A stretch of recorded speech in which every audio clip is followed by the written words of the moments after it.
హైదరాబాద్లోని Jubilee hills assembly ఉప ఎన్నికల్లో కాంగ్రెస్ పార్టీ బలపరిచిన అభ్యర్థి నవీన్ యాదవ్ గెలుపు కోసం ఎన్నికల ప్రచారం ఎంతో ఉత్సాహంగా కొనసాగుతుంది.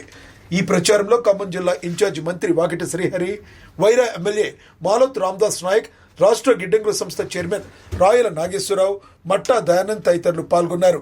ఈ సందర్భంగా ఎమ్మెల్యే రామదాస్ నాయక్ మాట్లాడుతూ రాష్ట్ర ప్రజా సంక్షేమ పథకాల పట్ల ప్రజల్లో విశ్వాసం పెరిగిందని, అదే ఆధారంగా జూబ్లీహిల్స్ లో కాంగ్రెస్ అభ్యర్థి విజయం ఖాయమని నమ్మకాన్ని వ్యక్తం చేశారు.